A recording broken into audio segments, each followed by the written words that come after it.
坚持健身1个月究竟能长多少肌肉？1年下来又能长多少肌肉？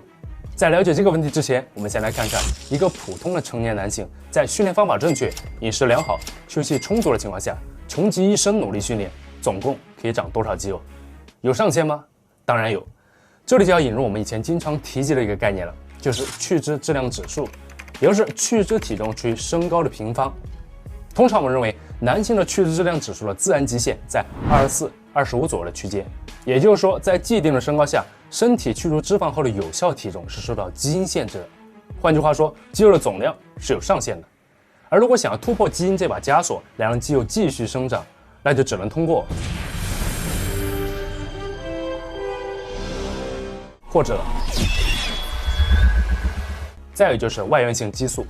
当然也不排除极个别天赋异禀的基因怪兽，但这里我们就拿普通条件人来看的话，对于一名未经系统性训练，去脂质量指数假设只有18，身高175的人来说，练到去脂质量指数达到24左右的基因极限的话，差不多前后一共可以增长30多斤的纯肌肉。当然，如果你当前的去脂质量指数低于18的话，那么理论上增长空间会更大。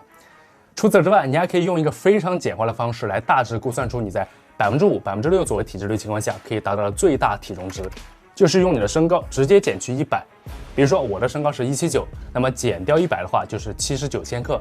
也就是说我在6%左右体脂率情况下，最大体重能来到79千克左右。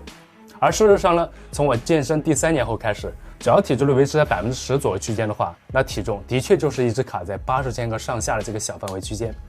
去脂质量很难再有大的增长。当然，如果再狠一点的话，兴许肌肉还能再多长个2到3千克。同时，假如再把体脂率刷到6%以下的话，这样看来还真就和这个预估值大差不差。所以，对于一名普通的成年男性，从未经系统性训练到触及基因天花板，预估大约能有个30到40斤左右的纯肌肉的增长空间。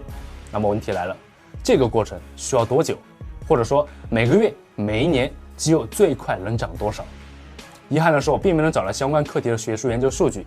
不过，健身圈有2个被广泛采用的理论模型，一个是 Ly McDonald 的模型，认为不上科技的自然训练者在开始系统性训练后的第1年，如果训练方法正确、饮食良好、休息充足，就能净增长个20到25磅左右的纯肌肉。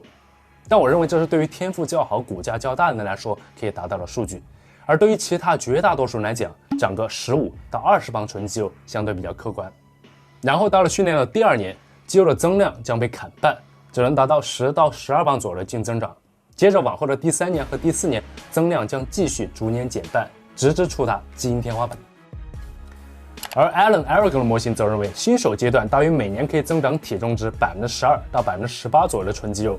中级阶段则为每年6%到12%，而来了高阶之后则为每年3%到6%。总体上来看，2个模型的增量和趋势其实是比较相似的。在新手期，肌肉的增速最快，然后随着肌肉总量的提升，增肌收益会逐年递减。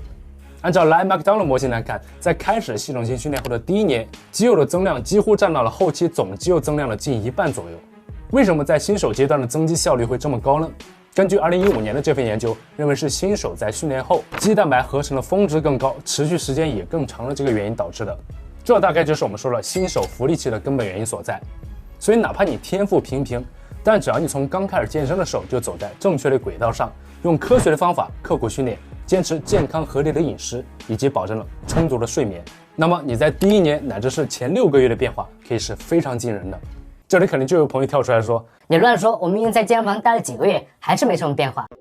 如果你是这种情况，那么我需要你首先检查一下刚才我说到的这3个基本点到底有没有把它们真正做到位。第2个原因可能就在于你的运动基础。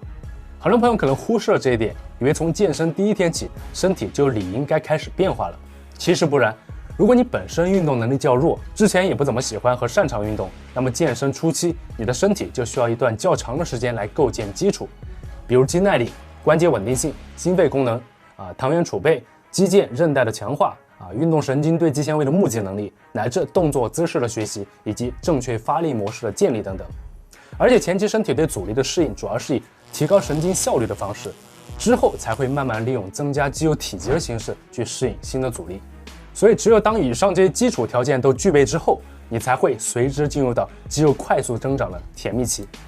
而对于本身运动基础较好的人来说，情况就不一样了。哪怕之前没有进行过系统性的增肌训练，但是由于其他运动项目已经让其具备了刚才提及到这些身体储备，所以他们的适应期可以大幅缩短，乃至可以没有适应期就能直接进入到快速增肌期。尤其是对于一些曾经或者正在从事其他运动的业余以及专业运动员来说，增肌效率就非常高。OK， 本期视频就到这，这里是Eric凯练台，关注我，给你最较真、最科学的健身法，我是 Eric， 咱们下期视频再见。